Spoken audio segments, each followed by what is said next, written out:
had that brain switch of like, I'm not going to just let the years go by. I'm going to blink and I could be 30, 40. So I needed to start thinking about things then. I'm in the big leagues, told her don't miss me. Ballin' like Houston, ayy, feeling like Whitney. I need a bag, bruh, send it through quickly. I'm making his dog, like I'm in the big leagues. Told him that I gotta go, dog. I'm riding a road, y'all. I think that I'm back in my bag now. Cool. So firstly, shot for coming on the show today, Bo. Really appreciate 100%, it. man. So to start us off, what is your business? What do you do today? So my business right now is Gym Wizards. We specialize in kids gymnastics and parkour. And that's pretty much it. I mean, it's down to the crux, just that simple gymnastics, but it isn't artistic gymnastics, it's recreational. So we don't focus on competition, but we follow a step-by-step curriculum for the gymnastics, and then for the parkour, we do the same. But the focus is mostly on fun and just getting the kids active. Because I mean, I'm sure you've seen a lot of kids, I'm sure you heard, like I've heard, just sitting on the couch playing Fortnite. So getting them into the class and doing some active stuff is what we focus on. Okay. We bring in the social skills aspect as well. For example, like let's say, think before you act. So we try and incorporate that from a class perspective and how they can apply that outside in the real world. So we bolden them for the future, which will then transcend into like their school, other sport. And that's just normal life. It'll just translate normal life, into yeah. normal life. Yeah. Because I mean, sport is such a big factor. So Yeah, I mean, that's 100%. What we do. Yeah. And then just to give the listeners some context, how old are you? I'm 24. 24. Okay, cool. And so how long have you had, you said it's Gym Wizards, right? Yes. How long have you had the company for, been running with the company? So I've been running with the company now 5 years. It's my 5th year. It feels a lot shorter than it has. But I mean, I've been involved since like a part-time coach. Okay, so you went from being a part-time coach to actually, being owning some shares? Being 50-50 with my boss. Yeah. Unreal. My partner, so-called. Okay. And so how did things get started, with the company or venture? So how was that transition from, just being a part-time coach into actually being a 50-50 partner in the business? How did that happen? So I'll go back to the start. I mean, I started coaching sport, grade 9. I made... so early days. Wow. Early days, yeah. Started coaching, but like, just for, shits and gigs, just because I knew the background. I mean, I played the sport, so I did it. I was an SA gymnast, played a bit of rugby, SA baseball as well. So coached softball, did all these things. And when I was trying to look for a part-time job in 2017, gymnastics came up. So I was like, okay, cool. I did gymnastics. I've coached for a bit. Let's give this a shot. Loved it ever since. Just because of the fundamentals that kids learn. I mean, rugby has its part, baseball has its part, but gymnastics does. It focuses on crossing the midline. It develops the same neural pathways as mathematics and reading. This is scientifically proven as well. So automatically, when your kid has done gymnastics, their coordination, their hand-eye coordination is going to be so much better. Their body awareness, their core strength, arm strength, overall strength is going to be just in streak. So whatever other sport they do after doing gymnastics or parkour, because it's kind of the same thing, it's just going to help them. So when I started learning more about that, it sold me, honestly. Yeah. And then my company gave me a bit of growth. So again, it started just as a part-time position. Wasn't really thinking much of it. I was getting some cash, fill up the petty, go to the parties, whatever it is. Yeah. And that was it. And then, as I got more into it, I was like, I had that brain switch of like, I'm not going to just let the years go by, I'm going to blink and I could be 30, 40. So I needed to start thinking about things then. And a big part of that was my grandfather, because he started investing really young and he got sick really quick as well. He had his first heart attack when he was 22. Oh, wow. And that's young, eh? And I just took a dip. From then, I mean, obviously, as you get a bit older, you just start declining with, your age. And if he didn't invest properly, he would have been screwed. So I took that as like I took like 2 parts, what is going to be my passion? What am I going to be able to do that's going to make me happy? How am I going to attain a certain type of wealth that's going to, cover me for everything if I have kids and all that? And I just married those two together and I was like, okay, this is something I can start off doing. It might not be forever, but this is something I can start off that business, that entrepreneur kind of feeling for me. Yeah. And how did you transfer? So you said you grew from part-time coach into other positions. Yes. Then when it came to actually going 50-50, did you approach the owner at the time and say, look, I want to get more involved. I want some equity, or what was the structure there? How did it was honestly develop? just hard work. Okay. Hard work and And I take it in every job that I've ever had. I mean, I started working when I was 16. Funny story. My mom was like, you got a girlfriend, find your own like going out habits. So from then I started working, but everything I did, whether it was school or whatever, I just really did it as best as I could.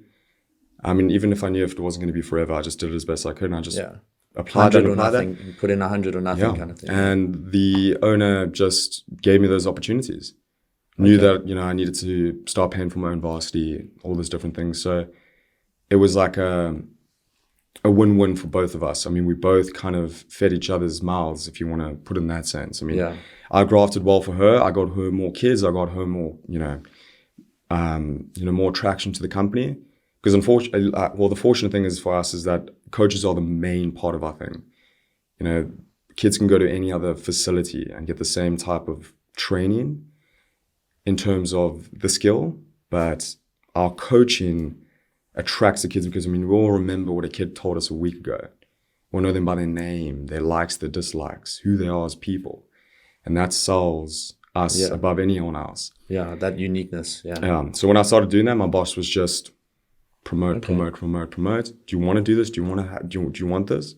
Gave me goals and I just strive for them. So basically the opportunities presented themselves and you were ready beforehand to take them, when they came, knocking at the door. Yeah. Okay, cool. And as you know, with any business, you're going to have to put in an initial investment. And I'm assuming to get 50%, you had to put in an initial investment. Yeah. Would you say the returns you've seen on your initial investment have been satisfactory so far, but slower than you expected when taking that jump? It has been just because of COVID. Okay. Unfortunately, it's like just one of those words that people throw out now. It's like, COVID again. And, people, unfortunately, people are using that as like a trump card now, like, COVID, I can't come into work, or COVID this, I can't do this. It has hit just because we are on, the kids industry, and, parents are, when parents have a kid, it's like their prized possession. So you got to be careful. And unfortunately, we can only operate until level 4. So when it was like hard lockdown and we all had to stop, it was a huge knock on us. So, but I have seen only, I want to say about May of this year. So it's been good. I mean, it's been good so far. So I have seen an investment and it's growing now. Okay. Because of the whole COVID situation kind of dying down, everyone's getting vaccinated and everything. Yeah. Slowly but surely climbing. So we're just getting more venues, training up new coaches, just working our way through it. I mean, you just have to go with the flow. And my best piece of advice that I can give with that is you can't be certain in uncertain time. And you've got to find the ways. If you don't change your business model and you try and stick to your old roots, you're going to suffer. Don't expect to succeed at all. No. Yeah, 100%. And you alluded to this, a short moment ago. I'm assuming you'd consider this your passion. Yeah. So this is something you'd be happy to do for the rest of your life. Or is there something else you think of given that, if you were given the opportunity? It is a tough question, hey? Yeah, it is. It's a good question as well. I mean, I know I could be happy doing this, and I don't think I would still be doing it if I wasn't happy. And I came to that realization really quickly in every situation of my life. Like, if I'm not really happy doing that, what's the point? And but I could do it for the rest of my life. But if something else came up and I enjoy it, I think I can make a success about that, as well. And I feel like that's because of the mindset change. So if someone was like, hey, listen, do you want to start a street sweeping company? I know I'm going to have to graft that first before, I get people in. But if that's my passion at the moment, I'm pretty sure I'll make it the best, Yeah, make the most of it. Make it international, get a whole street sweeping thing, eventually get like AI involved, street sweeping, like everything you see in the movies. Yeah, exactly. Terminator, but like street sweeping kind of vibe. Hey, I know where I'm coming if I have any, new business ideas. Yeah, 100%. We can bounce off each other. Anyway. 100%. And I know you already spoke about COVID, but have there been any other challenges or hurdles that were, quite profound in your experience in starting out, or just in the process of, becoming an owner in the company? The only issue that I've experienced so far is I was studying at the same time. Okay. So I started studying my education degree, and I first did engineering for a year. Straight out of high school. I just, my grandfather gave me a massive piece of advice saying that, if you become an engineer, you're always gonna have a job. You're never gonna be out of a job. So I was like, I'm gonna get cash, you look super clever if you got an engineering degree. So he was speaking to me about, status, speaking to me about money. So that's all very attractive on paper. 100%. Yeah. And I got an internship the first year that I started studying engineering. Hated every minute of it. I was like, if I stay in this, I'm going to kill myself. They're doing the same thing every day. So I stopped it. And 2017, when it started rolling around, I was like, okay, what am I going to do? Because I just wanted to get a degree and I felt like I would have been okay to then do whatever I needed to do. And I was like, okay, well, what am I going to do? I was like, shit. Because I was always thinking about status, like, what can I tell people? Yeah, it's like people ask, what are you doing these days? And it's nice to say, I'm studying an engineering degree. Exactly. I want to go into this, blah, blah, blah. I want to be a doctor one day. It's like, they already know your life. Well, yeah, that's you know what I mean? So they true. really kind of know what your life. But if you say, hey, I'm studying, like me, education. Okay. Easy, Yeah. Anyone can do it kind of thing. But I wasn't just thinking get the degree for the degree. I was thinking, okay, well, how am I going to marry me being my social me and, my love for, I feel like I'm amazing with kids. I think that's one of my gifts. Studying education was be able to plan lessons for curriculum development, teaching different learning skills, learning styles. My learning style is different to yours, it's different to everyone else's. So how would I be able to teach different people different things? And that all just transcends into business. And how to deal with people, how to teach different people. So that was my initial idea to do that. So studied education, and while studying, that's when I started working for my company. And then as I just got promoted, like on a regular basis, it was difficult to try and maintain, what was expected of me in a business, because I was basically full-time and then studying full-time as well. So that was probably the most difficult the time management and the workload and all of that stuff to manage all of that shit. I can't even tell you. I mean, it was insane. I was staying up until like 12, 1 o'clock in the morning sometimes, especially in the beginning, trying to just get my stuff done for work, trying to get my stuff done for varsity. Assignments were coming around, exams were coming around. But if I look back, it's really helped me not procrastinate, because that's been my biggest weakness, is procrastinating. I'm like, on the day kind of, on the day or the day before, you got that like rush of like trying to do something. And I'm like, I can't do that now. Nah. I've got to make sure it's done 2 weeks, because I know that whatever the next 2 weeks is coming, like other stuff is going to come into play as well, and I'm going to have to do that as well. Yeah, you need to be ready to handle whatever else comes in that 2 week period. Yeah, COVID number 2 comes. You never know. That's what I'm saying. It's unexpected all the time. 100%. And in this journey so far, I know you're still young, but have you ever sat back and felt like you've made it? And if not, what would that look like for you? For Sam, what would it look like to sit back and feel like, yeah, I've made it? I don't think I've made it. My definition of making it is being, content completely.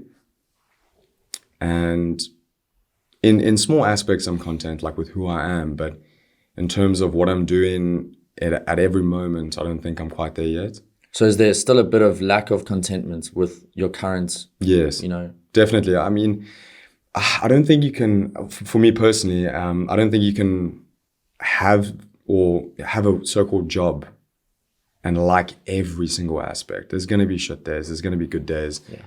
It can never always be great. So for me, it's getting to that point of how to not make it a job. How to wake up and have it be part of my normal day. So there's still aspects now where it's huge effort. It's taxing on me physically at the moment, because I'm doing also a lot of the coaching as well. So you can't have an off day. Whatever's going on in your personal life, I know that when I come into that classroom, I've got to be on 100%, because that kid only comes on a specific day for 1 hour. So if I'm off on that day, their whole day is completely messed up. And, what they've been so excited for, they've been excited for Coach Sam coming in and chatting to him or chatting to her and asking questions and showing them tricks and, being... Yeah, having a good time. Because you've got to be, you're a performer when you're a coach and when you're a teacher. So what my process is now and what my goal is for, the next year is to train up enough people so that I could just oversee and train them. Train up enough coaches, other coaches for the venues, because right now I'm managing everything whilst also coaching. So Yes. in my coaching time, that is my focus. And it leaves me with less time for marketing, admin, social media, etc. You know, all those different things. What you could do, I mean, obviously it's just my opinion, but a cool idea would be you could still coach, but at like a premium fee. You know what I mean? So if they want your time, they have to pay extra. Yeah. Which is like, Funny so you say that. I don't want to do the coaching, but if I have to, this is my price. Yeah. You know what I'm saying? Yeah. Well, that's what I've done now. A cool thing in the pipeline, I've got this guy named Matt Clymer. He's he goes by Matt Bush on Instagram. So what he does is he Quite like not famous, but has quite a big following. I think I've seen him. he's I want to say about 18,000. Okay. But it's not I only might have about the seen him followers, too. but it's his views that he gets is high, Oh, really? super high. High engagement. Okay. Like I mean on all his stories, and he's answering people's messages and stuff. So he's got that like relationship with his followers as well. So people stay with him. You know, he's got a high retention with the people that stay with him. And he approached the company and he was like, "Hey, listen, I want to do this new dyno." And a dyno is when you jump from one rock to another one, but like you jump and you catch. So he would like to do a dyno flip. So he wants to jump from a wall, flip, and then catch another wall or rock, and eventually take it to outside. Yeah, not something I would ever dream of being able to do, but okay. But you know, the first thing I thought was like, I think I can do that. Okay. So I completely shut him down. I'd be like, "Hey man, I think I can do that." And then when he told me the concept, I was like, "Jeez, okay, that's a bit intense." So it's been now, I want to say about 8 weeks that I've been training him, working with him at my fee. But what I've said to him is, I will scratch the fee that I'm charging in exchange for you giving me, you know, an in your stories. Because Like a shout out. Yeah. like a shout out, Yeah. saying that I'm busy coaching you, and you know, just you Yeah, know, just- so instead of you giving me money, it's more just give me the exposure, Yeah, give me your business exposure. you know, because your followers and your views and stuff. So the whole point was not to get people to coach, but more to get like-minded athletic people to go like, "Hey, I like what Coach Sam is doing. I want to do that. Like, I want to coach."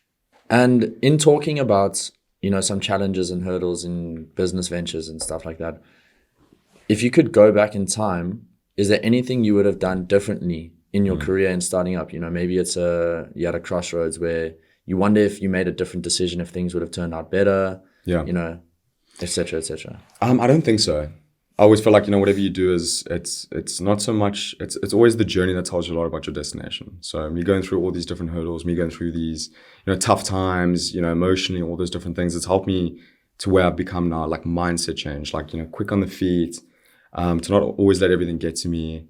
You know, I'm always on a path of self-exploration, you know, to be to that point where whatever situation comes, I can handle it. Mm-hmm.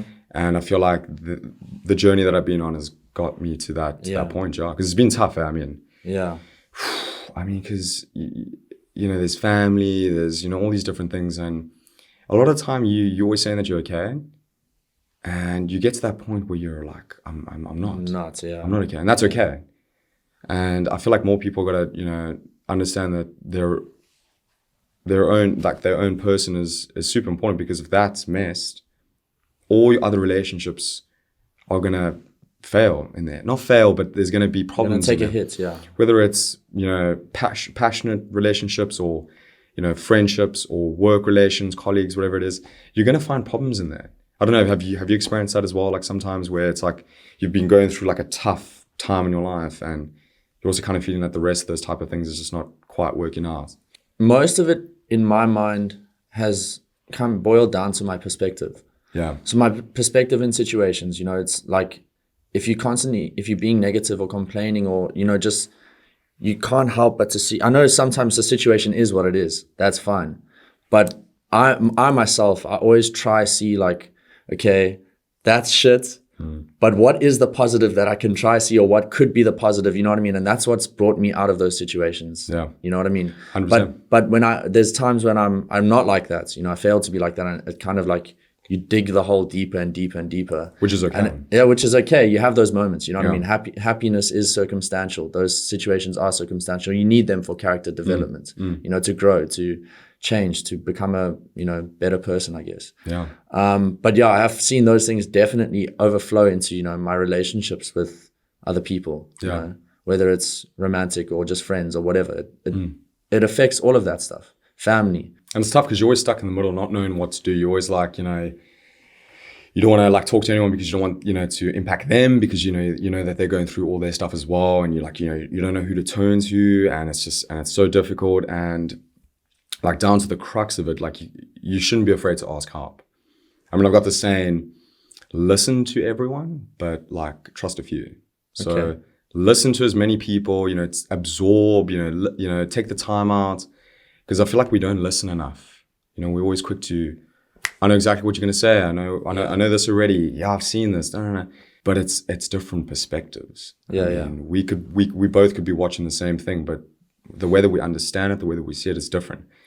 So listen, absorb, but trust a few, because unfortunately, like, people are very quick to, when things are good, things are good. When things are bad, you're gonna have no one to turn to. Yeah. Most of the time, but you're gonna have those true people, and and those are the people that you can trust. Yeah. And I mean, trusting everyone, let's be honest, you're going to get burnt eventually. 100%. A few times, actually. Oh, yeah. So you have to be wise with who you put your trust in. But talking about happiness, so would you say, like, right now, would you say you're happy? I think I've gotten to that point where I'm happy. Yeah. I mean, if I'm alone and there's no things to gravitate towards, like if there's no music or there's no people to talk to, or I'm completely alone, and yeah, I'm happy in this moment. Just alone with your thoughts. Don't need anything. I don't need to then message someone or go for a beer or whatever it is. Like, I'm happy on my ass, and everything is an addition of that, rather than it being to fill me. It's to just add, because I want to. There's never a point in my life where I do something because I don't want to a certain extent, but majority of what I do every day is because I want to do it. So just in closing the podcast, I want you to imagine something for me just for a second. So imagine you're given the opportunity to speak in front of thousands and thousands of aspiring entrepreneurs, right? And you just have to answer one question. The question is, what is one success nugget you can give them, like a piece of gold that they can hang on to just in business? I guess like a word of advice or one message you want to give to a young entrepreneur. Life doesn't wait. Take it in the moment. You can't always say tomorrow or I'm going to wait. If you feel like this is the right moment to do something and you really want to do it, just take the opportunity and do it. And you're gonna feel like it's scary sometimes, or you're always gonna think this might be the outcome, or I might lose this, which is fair. I mean, I have those thoughts all the time, but you won't truly know something unless you do it. Again, you might be listening to everyone and you might get a pretty good idea, but you haven't experienced it yet. So go give it a shot. Yeah. And, I mean, what's that saying? If you shoot to the moon, you can shoot for the stars, you land on the moon. Yeah, something like that. Yeah. Or shoot for the moon, you might land amongst the stars, or something like that. Yeah. Something like that, and that's basically it. I feel like and you can apply that in your life in every sense. But business-wise, just go for it, and you got to work hard. It isn't a part-time thing. It's a all day, every day, and it's hard work. Yeah. So don't get that mistaken. Yeah. Just to add on that real quick, to share a little bit, like, I've got a new business idea, right? But I've been very scared to execute on it because I think it's good. I think it's a good idea, but it's way out of my comfort zone. Nothing I've ever done like this before. And I'm just like, but what you're saying now, it's even speaking to me, life doesn't wait. What was the other half? Take it as it comes. Take it as it comes, yeah. And like, just do it. You have that idea, do it. So yeah, I back that. But it is difficult though sometimes. Yeah, and I'll back it as well, because I know how difficult it is for most people. I mean, geez, there's some companies that you never hear about, but those people tried and tested, and it ended up failing. But they tried it, and then they know what failed. And again, it's a learning curve, and it could speak to some other brilliant idea down the line for them, but they wouldn't have got that brilliant idea down the line if they didn't experience so-called failure, right in the beginning. And just before we sign off, so now's your chance to give your business a little shameless plug. So I don't know if you have any Instagram handles for Gym Wizard or websites or whatever. Just let the people know where they can find your business. Just at Gym Wizards. You can find us at, just at Gym Wizards on Instagram, gymwizards.co.za on our website, and just Gym Wizards on Facebook as well. Just Gym Wizards everywhere. Just Google Gym Wizards. Gym Wizards. We are the Wizards of Gym. So yeah, just come and give us a shout out there as well. Cool. And yeah, if you want any other information, our phone numbers and stuff are there as well. We'll be happy, like our friendly staff will be happy to answer any questions as well. Cool, 100%. So, Magic. Yeah, thanks again for coming on the show, Gor. 100%. I really appreciate you. Anytime. What is up, you absolute weapons? Thank you for watching and listening to None of Your Business. If you haven't already, please subscribe to our YouTube channel. And if you want to follow us on Instagram, TikTok, Twitter, and all of those beautiful places, you can find the links in the description below. I hope you enjoyed this episode. Until next time. Like I'm in a big league.